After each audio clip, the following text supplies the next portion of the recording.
Hola, mi nombre es Marcelo Avena y soy uno de los profesores de la asignatura Principios de Química que se dicta para las carreras de licenciatura en Química, profesorado en Química y profesorado en Física de la Universidad Nacional del Sur. Para tener todo organizado y como esta es la primera clase de química, vamos a definir lo que es la química. Seguramente ustedes han visto la definición ya en el colegio secundario o en la nivelación, y si van a buscar a los libros van a ver que las definiciones son todas muy parecidas.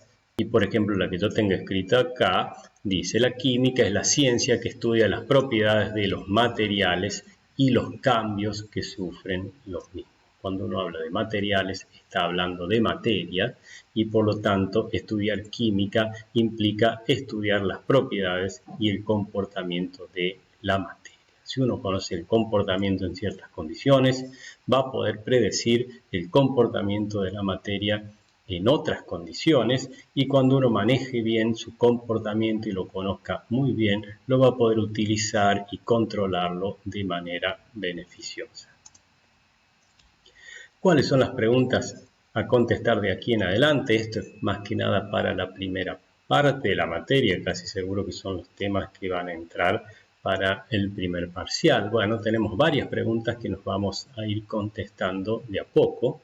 Una de ellas es: ¿cuáles son los componentes de los átomos y cómo se disponen esos componentes en un átomo? Esto corresponde a dos temas. El primer tema, que es el que vamos a empezar a ver ahora, que es estructura atómica, y luego estructura electrónica, ya ir más en detalle, ver cómo están los electrones y cuáles son las propiedades de los electrones que están dentro de un átomo. Luego, una vez que manejemos estructura atómica y estructura electrónica, nos vamos a empezar a contestar esta pregunta: ¿cuáles son las propiedades de los diferentes átomos? ¿Y por qué diferentes átomos tienen diferentes propiedades? Bueno, esto es lo que vamos a ver en propiedades periódicas en conjunción con lo que ya habíamos visto antes de estructura atómica y estructura electrónica.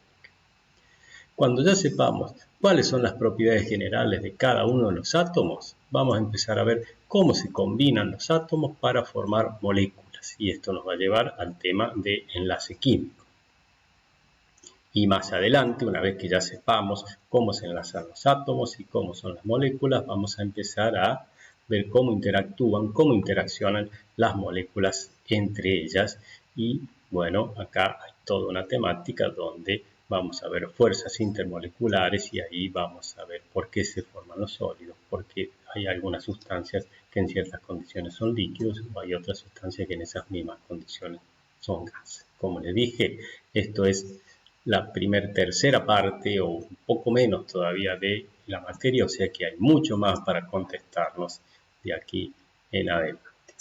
Vamos a empezar entonces con estructura atómica y vamos a hacer un poquito de historia bien rápida pero general para ir metiéndonos en tema. Hasta aproximadamente el año 1850 se creía que los átomos eran partículas indivisibles e indestructibles, que no tenían nada dentro, que no se podían dividir, que no se podían romper. Eso ya lo había dicho Demócrito, fíjense, en 460, 370 a.C., o sea, hace más de 2000 años, Demócrito había sugerido que la materia está formada por pequeñas partículas indivisibles, y de ahí sale el nombre de átomo. Átomo significa sin tomo, sin división, sin subdivisiones. El prefijo a acá quiere decir sin, como por ejemplo asintomático significa sin síntomas. Bueno, acá átomo significa sin tomos o sin división. De ahí viene el nombre de átomo.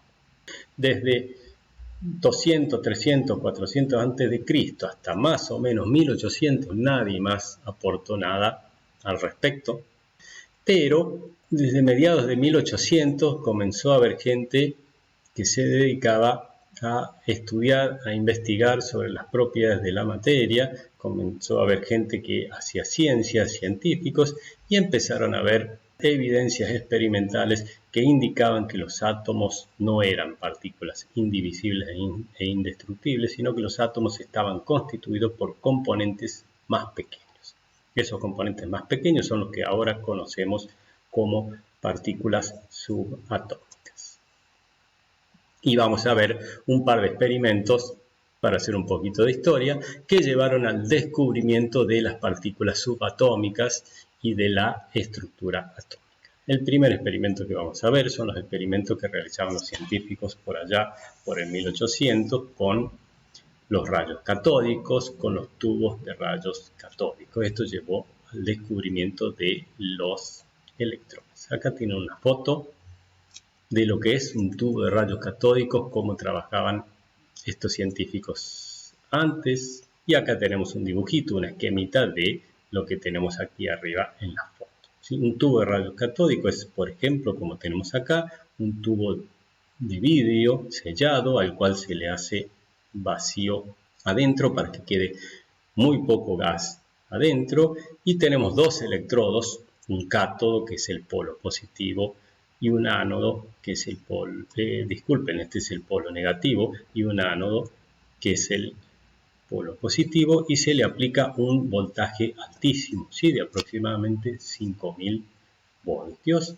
Cuando se le aplica ese voltaje, lo que se ve es que se genera un haz, un rayo, podemos decir, en el cátodo, por eso se llama rayo catódico, un rayo que se genera en el cátodo y se dirige en línea recta hacia el ánodo. O sea que es algo que se está generando en el polo negativo y se mueve hacia el polo positivo en línea recta.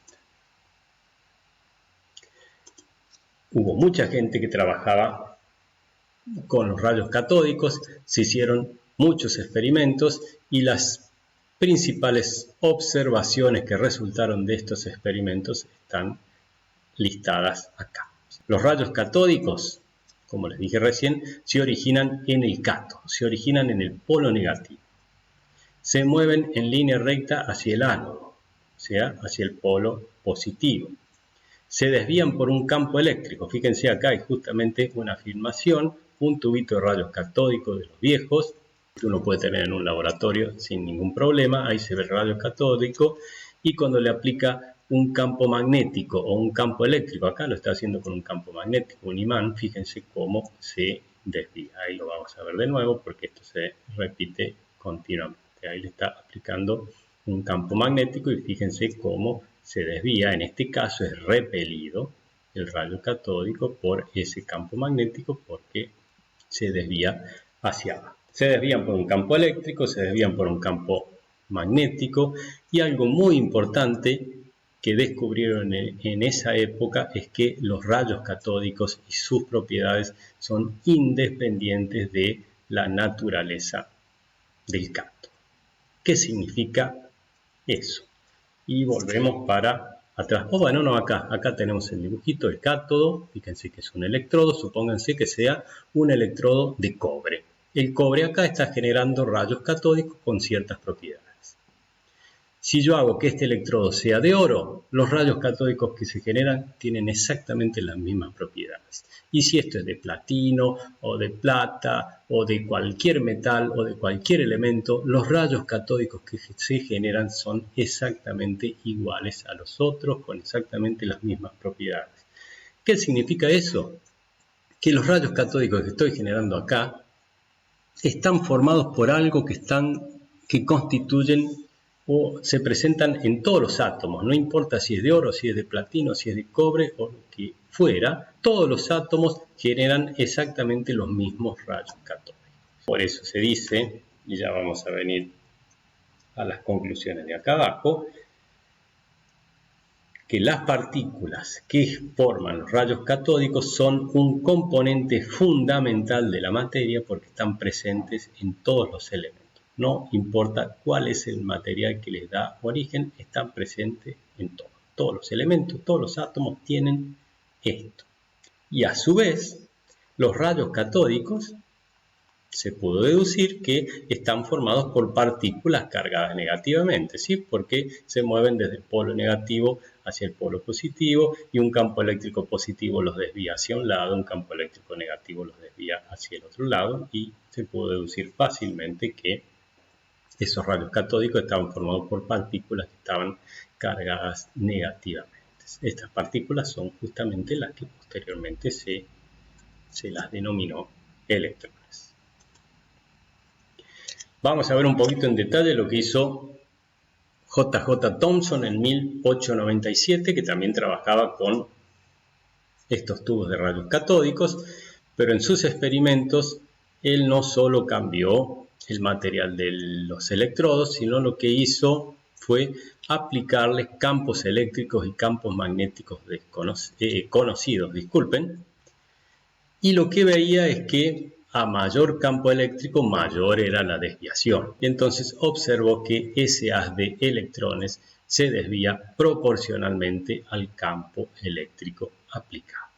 Como conclusión de sus observaciones, y haciendo cuentas, ¿sí?, pudo determinar que la relación entre la carga eléctrica y la masa de un electrón, o el peso, la masa sería el peso de un electrón, que lo escribimos de esta manera: carga eléctrica ya directamente con la E de electrón dividido la masa del electrón, vale esto, 1,76 por 10 a la 8 coulombios por gramo. Fíjense que esto es unidad de carga y esto es unidad de masa.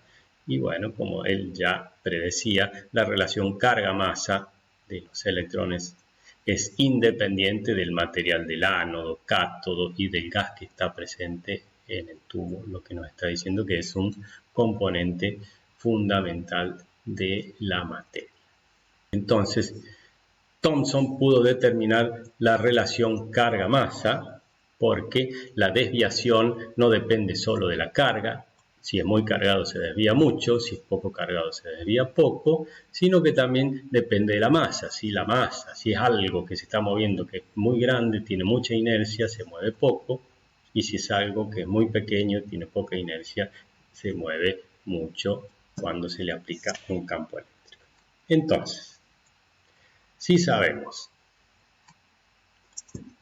cuál es la relación carga-masa, fíjense, esto es una ecuación muy simple. Si por algún experimento pudiésemos medir la masa de los electrones, directamente a través de esta ecuación pasamos masa a multiplicar acá por ese número y obtenemos la carga de los electrones. O sea que conociendo la masa y esta relación carga-masa podríamos conocer la carga de los electrones, o al revés, si alguien pudiese medir la carga eléctrica, a través de esta ecuación también se podría calcular la masa de los electrones. O sea que toda la gente en esa época se puso a tratar de determinar o bien la masa o bien la carga para poder conocer el otro parámetro desconocido.